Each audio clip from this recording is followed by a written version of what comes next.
máy in chân chữ 3D khổ in 1 mét đây. Đây chuẩn bị hướng dẫn anh em là trong quá trình đang in này, ví dụ in được mấy ly 20 ly vậy, anh em muốn thay nhựa thì hướng dẫn thay nhựa luôn nhé. Đây nhựa sẵn đây rồi, anh em màu gì anh em tùy anh em chọn nhé. Đấy, rồi máy đang in này, anh em muốn thay nhựa nhá, nhựa thì anh em vào màn hình cảm ứng này, anh em nhấn vào cái khóa biểu tượng cờ lê theo vít này. Đấy, bấm đây này. Đấy, anh em ấn pause bên này. Đấy, đợi tí nó sẽ nhấc lên này. Nó sẽ tạm dừng và nhấc lên này.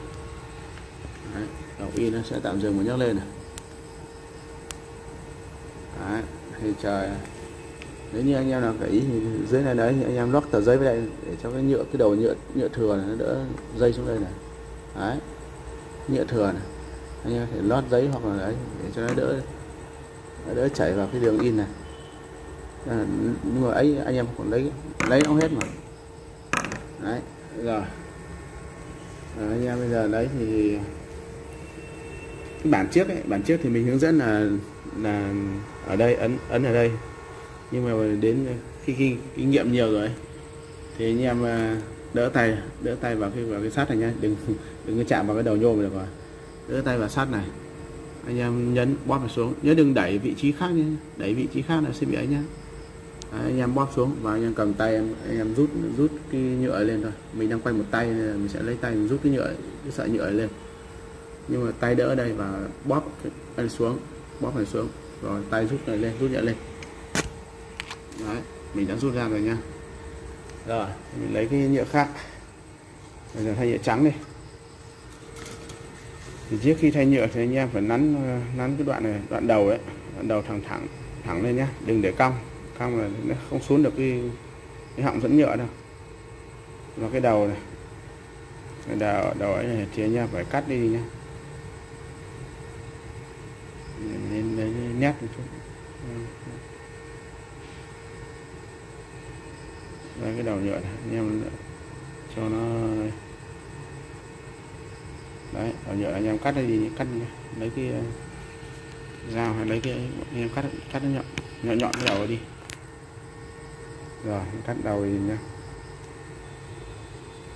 Mình quay một tay thì là nó sẽ đó. Rồi thao tác này anh em lại đỡ cái này, đỡ vào nhấn này xuống và lấy tay kia ấn nhựa vào thôi. Đấy, ấn nhựa vào này. Đấy. Rồi vì mình một tay cho nên mình sẽ làm như ấy. Rồi anh em ấy, mình sẽ thay ấy một tay nhá. Một tay hơi khó, nhưng mà thôi đây mình đỡ này. Tay này ấn xuống này, và tay kia ấn nhựa vào nhé. Tay mình quay điện thoại một tay cho nên sẽ khó làm, mình để tạm xuống một bàn chip.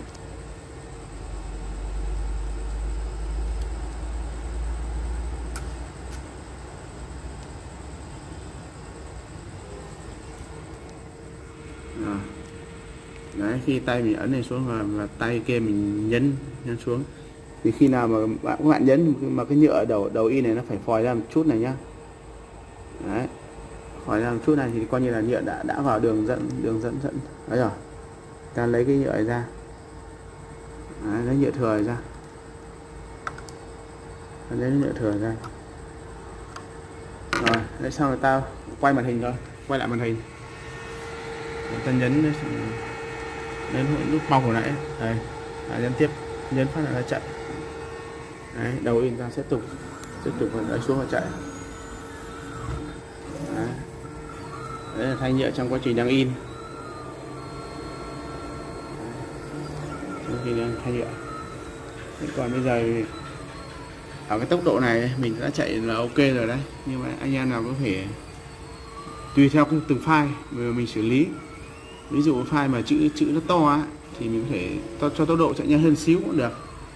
Nhưng mà khi tăng tốc độ lên thì anh em phải nhìn đường in xem nó có đẹp không nhá. Nếu mà đẹp thì mình tăng quá thì nó sẽ in nó sẽ bị xấu. Đấy, mình nhìn cái đường in hợp lý thì mình để. Đây, giờ muốn tăng thì anh em lại vào màn hình nhé, quay vào màn hình này. Đấy. Anh em ấn vào mover này. Đây bên cạnh cái bàn tay, cái ngón tay chỉ xuống này, bấm vào mover này. Đấy, và spark này. Nó đang chạy là 100%, nó chạy 100%. Thì anh em phải để ý khoảng ở đây nhá, đây nó phải về cho về 1 nhá, còn nó đang ở 10 như này, mình ấn này đang ở 10% rồi. Anh em cho về 1 thôi, cứ nhấn vào đấy nó sẽ về 1. Và tăng giảm bình thường thôi, tăng giảm ra 100 thì cho lên 110, 115, 120. Đấy, ở cái mức nào anh em nhìn thì nó in vẫn đẹp thì được. Đấy, mình tăng tốc độ trên này thì in nhanh ngay, tốc độ in nhanh ngay lập tức. Đấy. Khi tăng thì anh em phải để ý xem tốc độ in nó có được đẹp không nhá, nếu không đẹp thì anh em giảm đi. Còn nó để tăng lên 120, 115 mà 120 đấy mà nó vẫn in đẹp thì để còn không in đẹp thì anh em lại trở lại giảm đi. Đấy là cái phần khi đang in xử lý. Đấy, rồi. Ok, xử lý như vậy là chúc anh em thành công.